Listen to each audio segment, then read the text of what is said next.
Hey everyone, I hope you're doing well. Thank you for stopping by. And if you're new here, welcome. It's good to have you. I do a new video every week, so don't forget to subscribe so you don't miss out on any future tutorials. And today's video is a little bit different. I am celebrating Mardi Gras, and I'm going to show you how to use glue and very minimal amount of products to make a Mardi Gras mask. But there's also a technique that you can use for anything else that you might need. I grew up in Louisiana, and I grew up going in and out and spending summers in New Orleans. And I do love the city. I love the people. I love the hospitality. I love their spirit and how they celebrate their culture. And I do love the food and the music. And so I hope you enjoy this tutorial. I hope you find it useful in some way. So let's just get into the footage. And until I see you next time, laissez le bon temps rouler. Let's let the good times roll.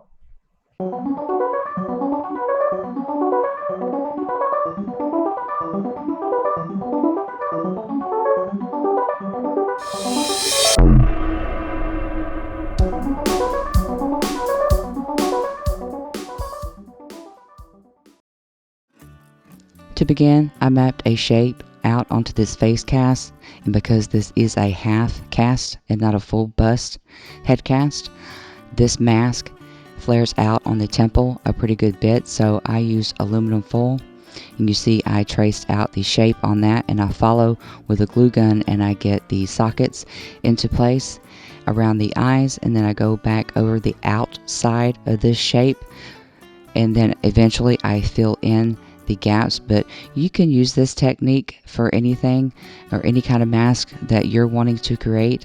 Also, if you do not have a face cast, you can take aluminum foil and shape that onto your face and use that to put the glue down. As long as you don't apply a great deal of pressure, you can still get it to fit your face a little bit better. I go over the outline of the shape a few times to make sure it's the stronger portion of the mask, because once I get that into place, I carry the lines in the mask with just a little squiggle motion up 2 points, so I make the arch over the eyebrow higher and the points up onto the forehead a little bit higher, because we want a flow of height and valleys into this mask. Once I get a basic fill in between the outlines, I go through and I do the same thing for the bottom around the cheek area. I pull down in the center longer lines and have those stagger like I do at the top so that it's a little bit more cohesive. And once I have this into place, and after I let it dry, I pull off the mask and take a look at the gaps and see what I have, and I place it back onto the face cast, and I go through and I continue to fill in some very big gaps in between the glue. But I do leave some gaps in it as also, because this will allow it to breathe and be a little bit more comfortable on the face. If you are using the technique where you have placed aluminum over your face in order to shape it for a mask, you do want to coat that with a bit of oil so it releases a lot easier.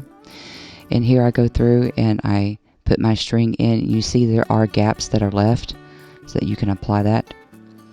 With my glue gun, I go in and embellish the top. I want the top of this mask to rise a little bit more. I want it to add a little bit more flair to it, because that's what Mardi Gras is all about.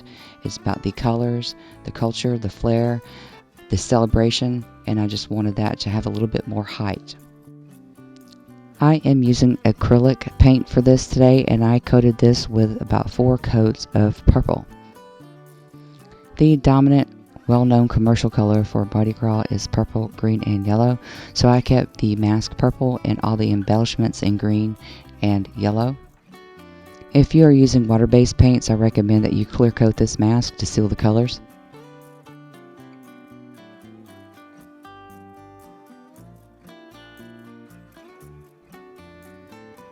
For the gold, I'm using a buff paint, and I put a little bit onto a tray, and I tap my finger and I begin to rub the texture created from the glue. As you see here, I've done most of it, but I go back through and I make sure to get into anything that's raised for texture. This brings out the texture from the glue and it gives the whole entire mask dimension. But this is a very easy technique and it doesn't require brushes. Just use a finger and apply. If you wanted to use paint for this, it's very easy to do. I would just recommend using a sponge brush because it will go over the texture a lot easier than having to paint every texture by hand.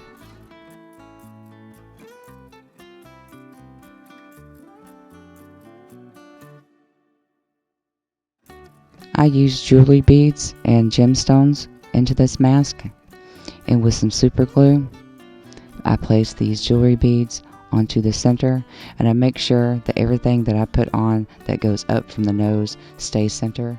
As you see, I applied the gold rub onto these little sprickets from the top, and I placed some gemstones of green and yellow.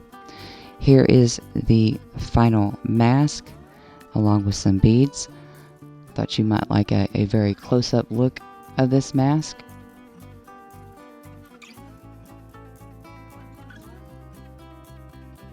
Here is the final look. I hope you guys enjoyed this tutorial today.